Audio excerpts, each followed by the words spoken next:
esse estudo de tipos, tá? É muito interessante, porque nós vamos ver que era Deus já se manifestando em redenção, já mostrando Cristo em antecipação para o povo, antes mesmo de Cristo chegar. Isso é muito interessante, porque vocês talvez se perguntam, se aquele povo nunca viu Cristo, como que eles foram salvos? Como que eles alcançaram a redenção, se Cristo não havia chegado, certo? O que Cristo fez, todavia, é eficaz e tem valor infinito para todos sempre, e alcançou não só os homens da sua época, os seus discípulos, os que creram nele, mas também de épocas futuras, você e eu, mas também o sacrifício de Cristo alcançou os que creram no Messias no passado. Os que olharam para esses tipos, o Cordeiro, o anjo do Senhor, e mais que nós vamos olhar aqui, e enxergaram ali a redenção que Deus um dia traria. Talvez eles não sabiam o nome daquela pessoa que viria, sabiam que era o filho de Davi, sabia que seria um rei que vinha de Judá, sabia que seria alguém que talvez morreria pelo povo, não sabia talvez o nome dele, o nome do pai e da mãe, mas eles olhavam para esses tipos e tinham uma crença, uma fé de que Deus um dia iria resgatá-los. Essa fé revelada nesses tipos foi o que garantiu para eles a redenção em Cristo Jesus lá no futuro, tá? Não a fé nos tipos, mas a fé naquilo que os tipos representavam, o Messias que viria. Nós cremos no Messias que veio. Aqueles irmãos criam no Messias que um dia viria, e era revelado de antemão nesses tipos. Quando nós vemos os tipos de Cristo no Antigo Testamento, é como se as formas como a pessoa de Cristo que um dia viria foi manifestada antes de sua vinda. Aquilo ali não era Cristo, não era a segunda pessoa da Trindade, mas ela, alguma forma, revelava quem Cristo era ou o que Cristo faria, tá bom? Revelava um pouco mais do plano divino, tá? De que maneira então, por exemplo, o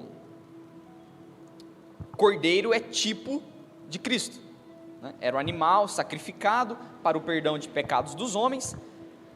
O cordeiro era Cristo Jesus? Não, mas ele fazia o papel de Cristo Jesus, antes dele vir, ele era tipo Cristo, entendeu? Creio que vocês compreendam dessa forma. Então ele é um tipo de Cristo, e Cristo é o antitipo, certo? Então nós temos o tipo, e nós temos o antitipo, sendo Cristo então o perfeito antitipo, o perfeito consumador daquilo de tudo que foi revelado dele no Antigo Testamento. Uma definição do Greg Bill que nós vemos no Manual do Uso do Antigo Testamento, no Novo Testamento, define tipo da seguinte maneira: tipo é o estudo das correspondências analógicas entre verdades reveladas acerca de pessoas, fatos, instituições e outros elementos no âmbito do plano histórico da revelação especial de Deus. Beleza, vou explicar essa primeira frase aqui. Tipo é o estudo das correspondências analógicas, tá? Como eu falei para vocês, é você fazer uma analogia. Se Cristo é e faz alguma coisa no Novo Testamento, nós vamos ver que algumas coisas no Antigo Testamento também revelavam quem Cristo era e o que Cristo faria. Então isso é uma analogia, uma comparação. Tem algumas coisas no Antigo Testamento que são comparadas a Cristo Jesus, tá? E que coisas são essas? Ele coloca aqui pessoas, fatos e instituições. Pessoas, nós falamos de José. José foi um tipo de Cristo. Ele foi vendido pelos seus irmãos, aqueles que eram mais próximos dele. Jesus foi vendido por Judas, aquele que era próximo dele, certo? José então foi um homem piedoso, que venceu a tentação, semelhante a Cristo Jesus também, que um dia faria, né? Então assim, nós vamos ver várias analogias entre pessoas e também entre fatos históricos, certo? Vocês viram a libertação do Mar Vermelho com o pastor. Quando Israel passa o Mar Vermelho, aquele fato histórico antecipa e é um tipo da libertação que aconteceria em Cristo Jesus. perfeito? E também de instituições. O que é uma instituição? Era o templo, eram as leis, as festas, certo? Todas elas instituições de Deus no Antigo Testamento. Elas também apontavam para Cristo. Elas também faziam uma analogia do que Cristo um dia faria na cruz do Calvário, faria em seu ministério, tá? Então, pessoas, fatos, instituições, ou seja, todo o Antigo Testamento. E é exatamente isso que Cristo fala em Lucas capítulo 24.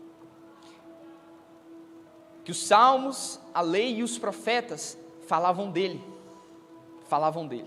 Tudo que aconteceu, tudo que aquelas pessoas foram, todo o que ele disse e ordenou, apontava para a pessoa dele no Novo Testamento, tá? E esses tipos, veja, ele continua a definição.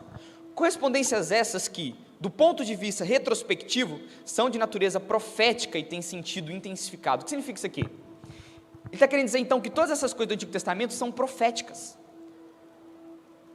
A vida de Josué, por si só, é uma profecia.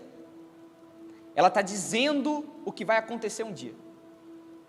Talvez você não veja uma profecia clara ali, como por exemplo Isaías 53, uma profecia clara de Cristo. Mas nós não temos só essas profecias. Aquelas pessoas eram profecias vivas. Os fatos históricos, como ao atravessar do Mar Vermelho, aquilo era um evento profético, no sentido que ele profetizava aquilo que ia acontecer.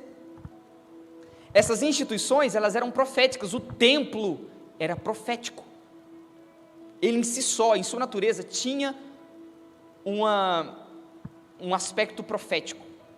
Ela profetizava de um Deus que um dia habitaria em plena comunhão com seu povo. Mas ela também tem um sentido intensificado, ou seja, aquelas coisas do Antigo Testamento, elas eram pequenas comparadas ao que viria. Elas eram ainda migalhas, breves antecipações, um gostinho, só um gostinho daquilo que um dia viria. De forma que quando nós chegamos em Cristo no Novo Testamento, aquilo é ampliado de forma grandiosa, perfeita, ou de acordo com Greg Bill, intensificada.